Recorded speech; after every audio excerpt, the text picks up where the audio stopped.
الله صدره للإسلام وتاب من تاب توبة نصوحا من التابعين يا أيها الذين آمنوا توبوا إلى الله توبة نصوحا أشهد أن لا إله إلا الله وحده لا شريك له وأشهد أن سيدنا ومولانا محمدا عبده ورسوله بالهدى ودين الحق أرسله صلى الله تعالى عليه وبارك وسلم فقد قال الله تبارك وتعالى في القرآن المجيد والفرقان الحميد أما بعد فأعوذ بالله من الشيطان الرجيم بسم الله الرحمن الرحيم محمد رسول الله صدق الله مولانا العظيم وصدق رسوله النبي الأمين المكين الكريم ونحن على ذلك لمن الشاهدين والشاكرين والحمد لله رب العالمين. آئیے سب سے پہلے اپنے آقا و مولا دونوں عالم کے مالک و مختار حبیب کردگار آمنہ کے لال حضرت عبداللہ کے نور نظر حضرت عبد المطلب کے دلارے ہم سب کے آقا و مولا ساری کائنات کے مرکز عقیدت محمد مصطفیٰ احمد مصطفیٰ صلی اللہ تعالی علیہ وسلم کی بارگاہ میں انتہائی خلوص و محبت و عقیدت و احترام کے ساتھ درود پاک کا نذرانہ پیش کریں اور پڑھیں اللہم محمد وعلی سیدنا مولانا محمد وسلم کما تحب و ترضی بنصلی علیہ. کہ محمد سے وفا تونے تو ہم تیرے ہیں، کہ محمد سے وفا تونے تو ہم تیرے ہیں، یہ جہاں چیز کیا لوح و قلم تیرے ہیں.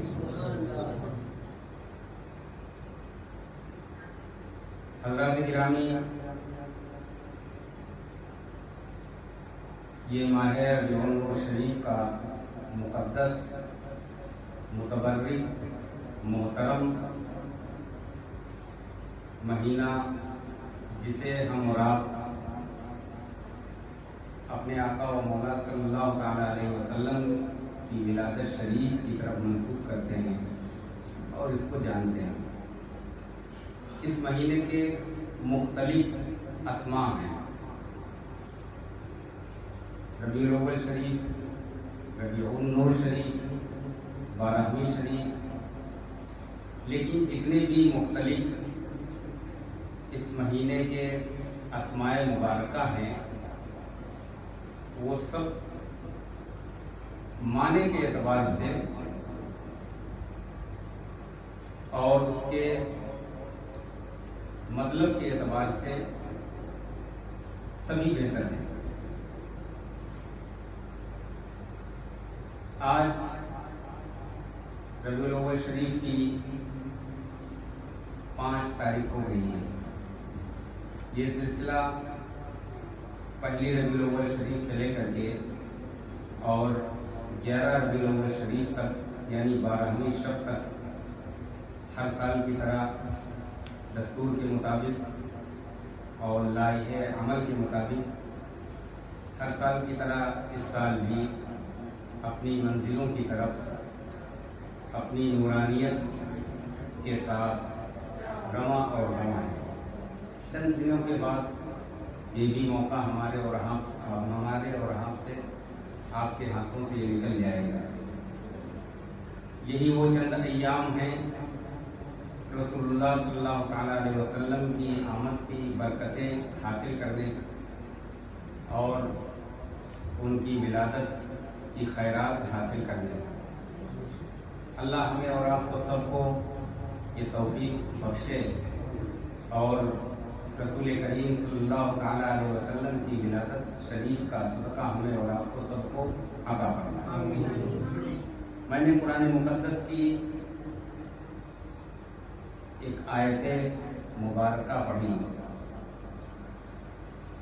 جو سورہ فتح کی آیت ہے، اس میں رسول کریم صلی اللہ تعالیٰ علیہ وسلم کا پورا اسم مبارک بھی ہے اور کلمہ بھی ہے، محمد الرسول اللہ صلی اللہ تعالیٰ علیہ وسلم، والذین آمنوا معه اشداء علی الکفار رحماء بینہم تراہم رکعا سجدا یبتغون فضلا من اللہ۔ اللہ نے ارشاد فرمایا کہ محمد صلی اللہ تعالیٰ علیہ وسلم اللہ کے رسول ہیں۔ محمد صلی اللہ تعالیٰ علیہ وسلم اللہ کے بندے اور رسول ہیں۔ اس کا ترجمہ سیدھا سادہ ترجمہ یہی ہے، اللہ کے بندے اور رسول ہیں۔ لفظ ہیں کے اوپر آپ کو غور کرنا ہے، اس سے آپ کے ایمان میں پختگی ہوگی اور آپ کے عقیدے کی بھی اصلاح ہوگی۔ لفظ ہیں کے اوپر، ہیں کا جو لفظ ہے یہ اس کے لیے استعمال کیا جاتا ہے جو موجود ہوتا ہے، جو حاضر ہوتا ہے، جو موجود ہوتا ہے۔ مثال کے طور کے اوپر ابھی کوئی انسان یہاں آئے اور یہ سوال کرے کیا آپ کے مسجد میں یا آپ کے مدرسے میں حاجی شکیل صاحب ہیں، تو اگر حاجی شکیل صاحب موجود ہیں تو ہر کوئی یہی کہے گا کہ حاجی شکیل صاحب موجود ہیں، حاجی شکیل صاحب موجود ہیں۔ یا کسی نے پوچھا کیا وسیم بھائی آپ کے یہاں ہیں، تو اگر موجود ہوں گے تو یہ ہر کوئی بتائے گا کہ ہاں وسیم بھائی یہاں موجود ہیں۔ اور اگر تھے اور جا چکے اس کے بعد اگر کسی نے پوچھا تو اسی جملے کو پلٹ دیا جائے گا، ہاں تھے تو لیکن اب نہیں ہے، کہاں گئے یہ پتہ نہیں۔ آپ میری بات کو سمجھنے کی کوشش کیجیے۔ موجود تھے، کچھ دیر پہلے موجود تھے، کچھ گھنٹے پہلے موجود تھے، کچھ لمحے پہلے موجود تھے، کچھ منٹ پہلے موجود تھے، لیکن تھے اب نہیں۔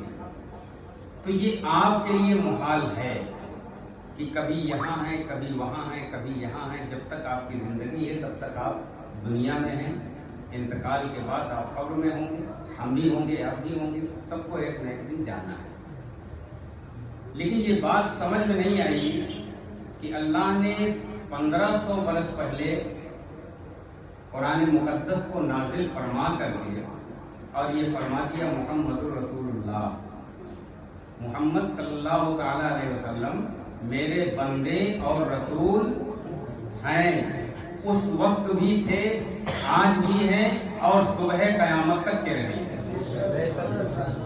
یہاں بھی ہیں اور وہاں بھی ہیں، مکے میں بھی ہیں، مدینے میں بھی ہیں، ہندوستان میں بھی ہیں، پاکستان میں بھی ہیں، غزے کی پورے روئے زمین پر موجود ہیں، جو قرآن کہہ رہا ہے۔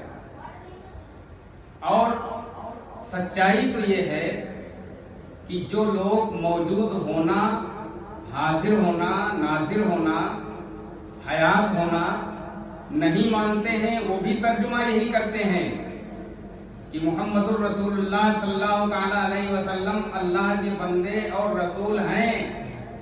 ترجمہ ان کا بھی یہی ہے۔ اگر کنز الایمان کا ترجمہ یہ ہے تو مولانا اشرف علی تھانوی کا بھی ترجمہ یہی ہے۔ جماعت اسلامی کے سب سے بڑے عالم مولانا ابو الاعلی مودودی کا بھی ترجمہ یہی ہے۔ دیوبند کے سب سے بڑے عالم مولانا اشرف علی تھانوی کا بھی ترجمہ یہی ہے۔ اگر آپ ترجمہ دیکھیں گے اور ترجمہ پڑھیں گے تو سب نے یہی ترجمہ کیا ہے کہ محمد الرسول اللہ صلی اللہ تعالی علیہ وسلم اللہ کے بندے اور رسول ہیں۔ آپ یہاں اگر کلمہ پڑھ رہے ہیں جب بھی وہی معنی آپ کے اوپر لاگو ہوتا ہے۔ ہندوستان کے علاوہ جہاں پر بھی کلمہ تو سب کا ایک ہے، ہر جگہ کا ایک ہے، وہاں کا بھی انسان، پاکستان کا بھی انسان یہ کہہ رہا ہے محمد الرسول اللہ صلی اللہ تعالی علیہ وسلم اللہ کے بندے اور رسول ہیں۔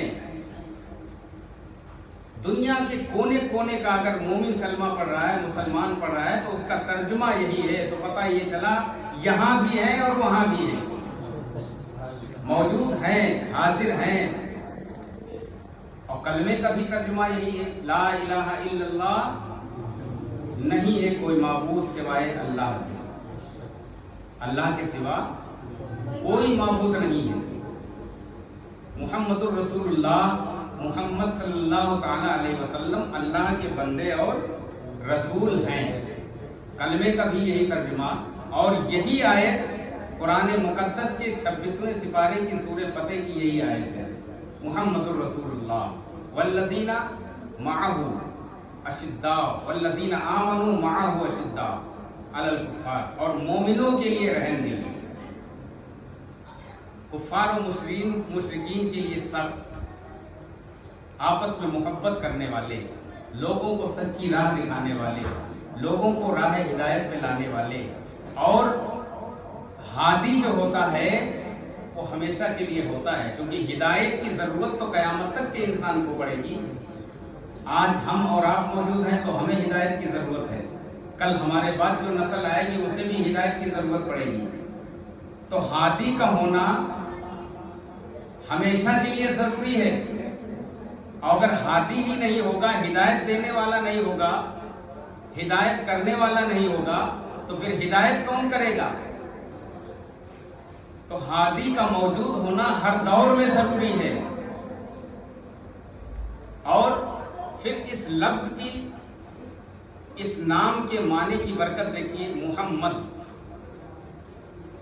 لفظ محمد میں 5 لفظ ہیں، میم اور ہے، میم اور دال، کتنے ہیں؟ 4 ہیں، 4 لفظ۔ جو لوگ اردو پڑھے ہوئے ہیں ان سے یہ پوچھئے، جب محمد لکھا جاتا ہے یا کہیں بھی لکھا ہوتا ہے تو اس میم کے اوپر ایک چھوٹی سی تشدید ہوتی ہے، جسے ہم اور آپ کیا کہتے ہیں؟ تشدید کہتے ہیں۔ لفظ اللہ اگر آپ لکھیں گے تو اس اللہ کے اوپر بھی ایک تشدید ہوتی ہے، جسے ہم اور آپ اپنی زبان میں تشدید کہتے ہیں، سمجھانے کے لیے بچوں کو اور اپنے آپ کو سمجھنے کے لیے۔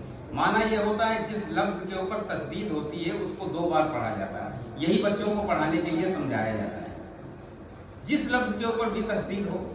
اس کے علاوہ میم کے علاوہ بھی بہت سارے الفاظ ایسے ہیں جن کے اوپر تشدید ہوتی ہے، تو لفظ محمد پر بھی تشدید ہے اور لفظ اللہ پر بھی تشدید ہے۔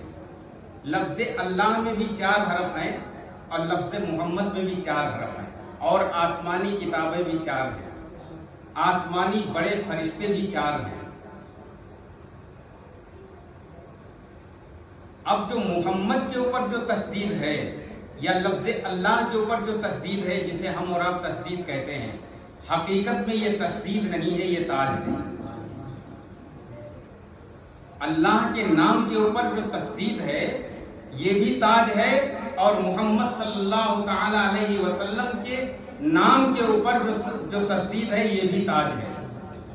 اللہ کے نام کے اوپر جو تشدید ہے یہ تاج وحدانیت ہے، یہ تاج خدائی ہے، یہ تاج ربوبیت ہے، یہ تاج وحدانیت ہے، عبدیت کا تاج ہے، وحدانیت کا تاج ہے، خدائی کا تاج ہے، ملکیت کا تاج ہے، الوہیت کا تاج ہے، یہ اللہ کا تاج ہے۔ اور جو لفظ محمد کے اوپر تشدید ہے یہ بھی تاج ہے، بس فرق اتنا ہے وہاں وحدانیت کا تاج ہے، عبدیت کا تاج ہے، اور لفظ اللہ کی حقانیت کا تاج ہے۔ یہاں کے اوپر جو محمد صلی اللہ تعالی علیہ وسلم کے میم کے اوپر، نام کے اوپر جو تاج ہے یہ شفاعت کا تاج ہے، یہ تاج شفاعت ہے، یہ تاج نبوت ہے، یہ تاج رسالت ہے، یہ امام الانبیاء کا تاج ہے، یہ خاتم النبیین ہونے کا تاج ہے، یہ انیس الغربین ہونے کا تاج ہے، یہ رحمت للعالمین ہونے کا تاج ہے، یہ طٰہٰ و یاسین ہونے کا تاج ہے، یہ خاتم الانبیاء کا تاج ہے، یہ میدان محشر میں شفاعت کا تاج ہے، یہ لفظ محمد کے اوپر جو تشدید ہے گویا کہ یہ تشدید نہیں، یہ تاج شفاعت ہے، تاج رسالت ہے، تاج نبوت ہے۔ وہاں ابدیت کا تاج ہے، وحدانیت کا تاج ہے، خدائی کا تاج ہے، یہاں نبوت کا تاج ہے، رسالت کا تاج ہے، خاتم النبیین ہونے کا تاج ہے، امام الانبیاء ہونے کا تاج ہے، تمام رسولوں کا سردار ہونے کا تاج ہے، اور اسی تاج سے جس کو محبت ہو گئی وہ بھی تاج والا ہو گیا۔ اسی تاج سے، اسی تاج نبوت سے جس کو انسیت ہو گئی، جس کو محبت ہو گئی وہ بھی تاج والا ہو گیا۔ حضرت سیدنا صدیق اکبر کو جب اس تاج سے نسبت ہوئی تو ان کے سر پر صداقت کا تاج آ گیا۔ حضرت فاروق اعظم کو جب اسی تاج سے تعلق ہوا اور اس سے محبت ہوئی تو ان کے اوپر عدالت کا تاج رکھ دیا اللہ نے۔ عثمان غنی رضی اللہ تعالی عنہ کو جب اسی تاج سے انسیت ہوئی، اسی تاج سے جب محبت ہوئی تو سخاوت کا تاج اللہ نے عطا کر دیا۔ شیر خدا، فاتح خیبر، مشکل کشا، شاہ زمن حضرت مولا علی کرم اللہ تعالی وجہ الکریم کو جب اسی تاج سے محبت ہوئی تو ولایت کا تاج اللہ نے آپ کو عطا فرما دیا۔ حسنین کریمین کو جب اسی تاج سے انسیت ہوئی اور محبت ہوئی تو اللہ نے آپ کو شہادت کا تاج عطا کر دیا۔ اور آگے آپ پڑھتے جائیے، جن جن حضرات کو اس تاج سے محبت ہوتی گئی، اس تاج سے تعلق ہوتا گیا، غوث اعظم کو تعلق ہوا تو غوثیت کا تاج، غریب نواز کو جب محبت ہوئی اسی تاج سے، ان کا جب تعلق قائم ہوا اس تاج سے ان کی انسیت ہوئی تو غریب نوازی کا تاج، ہندوستان کی ولایت کا تاج، بر صغیر کی ولایت کا تاج، محبوب الہی کو جب اسی تاج سے محبت اور انسیت ہوئی تو ان کے اوپر اللہ نے محبوبیت کا تاج عطا کر دیا۔ یہ کیا ہے؟ اور جب آپ کو اس تاج سے محبت ہوگی تو ایسا نہیں ہے صلہ آپ کو بھی ملے گا۔ دنیا میں اگر اسی تاج سے، اسی تاج والے سے آپ کو محبت ہوگی تو آپ کے لیے یہی تاج میدان محشر میں آپ کی شفاعت کا تاج بنے گا۔ محمد الرسول اللہ، محمد صلی اللہ تعالی علیہ وسلم اللہ کے بندے اور رسول ہیں، رسول ہیں۔ اب جو لوگ یہ معنی نکالتے ہیں کہ رسول اللہ صلی اللہ تعالی علیہ وسلم اب دنیا کے اندر نہیں، معاذ اللہ، یہ عقیدہ گمراہی والا عقیدہ ہے، یہ عقیدہ گمراہی کا عقیدہ ہے، یہ عقیدہ رکھنا یہ بددینی کا عقیدہ ہے۔ ایسا عقیدہ رکھنا اپنے آپ کو راہ مستقیم سے ہٹا کر کے راہ گمراہیت کے اوپر جانے کے مترادف ہے۔ ایسا عقیدہ، ہمارا عقیدہ یہ ہے کہ رسول اللہ صلی اللہ تعالی علیہ وسلم جس طرح سے آج کے 1450 برس پہلے حیات تھے، آج بھی بظاہر ہماری نظروں سے اوجھل ہیں لیکن آج بھی حیات ہیں اور قیامت تک کے آپ حیات رہیں۔ اور یہ اللہ نے متعدد مقامات پر قرآن مقدس میں ایک جگہ نہیں، ایک جگہ نہیں، کئی جگہوں کے اوپر اللہ نے ارشاد فرمایا، چاہے آپ کی بارگاہ کے ادب کے تعلق سے ہو، یا آپ کی بارگاہ سے معجزات کے تعلق سے ہو، یا آپ کے تعلق سے، آپ کے مراتب کے تعلق سے ہو، آپ کی زندگی کے تعلق سے ہو، اللہ نے قرآن مقدس میں ایک جگہ نہیں کئی جگہ ارشاد فرمایا کہ پیغمبر اعظم صلی اللہ تعالی علیہ وسلم آج بھی حیات ہیں، اور ہر اپنے اس محبت کرنے والے شخص کی آواز کو بھی سنتے ہیں اور اسے دیکھتے بھی ہیں اور پہچانتے بھی ہیں، کیونکہ اللہ نے وہ طاقت آپ کو عطا کی ہے، اللہ نے وہ مرتبہ آپ کو عطا کیا ہے، اور جب جس وقت جس جگہ جہاں چاہیں وہاں آپ کو کل اختیار اللہ تبارک و تعالیٰ نے عطا فرمایا ہے کہ وہ ایسی محفلوں میں بھی جاتے ہیں، آپ جہاں بھی آپ پکاریں گے آپ کی دستگیری وہیں سے فرماتے ہیں۔ انسان جب اس کا انتقال ہو جاتا ہے، قبر کے اندر رکھا جاتا ہے، اس سے 3 سوال ہوتے ہیں۔ یہ کہا گیا کہ منکر نکیر آتے ہیں قبر کے اندر سوال کرنے کے لیے. پہلا سوال اللہ کے تعلق سے، اس کی وحدانیت کے تعلق سے، اس کی ربوبیت کے تعلق سے. دوسرا سوال دین اسلام کے تعلق سے. تیسرا سوال رسول کریم صلی اللہ تعالی علیہ وسلم کے تعلق سے. ان کے بارے میں آپ کا عقیدہ کیا ہے، ان کے بارے میں کیا کہتے ہیں. بعض مفسرین نے، بعض علماء نے اس کو لکھا کہ رسول اللہ صلی اللہ تعالی علیہ وسلم کی شبیہ دکھائی جاتی ہے، یعنی آپ کی تصویر، اور مردے کے سامنے آپ کی تصویر کو دکھا کر کے پھر فرشتے سوال کرتے ہیں ان کے بارے میں کیا کہتے ہو. لیکن میرا عقیدہ اور تمام مفسرین کا، محدثین کا، اولیاء کرام کا عقیدہ یہی ہے کہ ہمارے اور آپ کے سب کے آقا صلی اللہ تعالی علیہ وسلم خود بنفس نفیس اپنے عاشق کی قبر کے اندر تشریف لاتے. خود بنفس نفیس اپنے عاشق کے گھر، اپنے عاشق کی قبر میں تشریف لاتے ہیں. پھر فرشتے ان کی طرف اشارہ کرتے ہیں. اب آپ ان کو تو حیات مان رہے ہیں فرشتوں کو، اور قبر میں آتے ہیں، اور جن کی وجہ سے فرشتوں کا وجود ہے، جن کی وجہ سے کل کائنات کا وجود ہے، جن کی وجہ سے پوری دنیا کا وجود ہے، اگر وہ ہمارے اور آپ کے درمیان نہیں رہیں گے تو قیامت آ جائے گی. تو قیامت آ جائے گی تو ہمارا اور آپ کا سب کا، ہر سنی کا، ہر اس محبت کرنے والے شخص کا جس کے دل کے اندر رسول اللہ صلی اللہ تعالی علیہ وسلم کی محبت ہے، اس کا عقیدہ یہی ہونا چاہیے. اور یہی قرآن کا فیصلہ ہے، یہی حدیث کا فیصلہ ہے کہ رسول اللہ صلی اللہ تعالی علیہ وسلم حیات ہے. اور یہ فرمایا گیا کہ جب ان کے اوپر ان کا عاشق، ان سے محبت کرنے والا، جب ان کے اوپر درود پڑھتا ہے، سلام پڑھتا ہے، تو کبھی وہ اپنے مبارک کانوں سے بھی سماعت فرماتے ہیں، وہ اپنی ما زاغ البصر وما طغى والی آنکھوں سے بھی آپ کو سماعت فرماتے ہیں، ملاحظہ فرماتے ہیں. اور کبھی فرشتوں کے ذریعے ان تک یہ تحفہ پہنچایا جاتا ہے.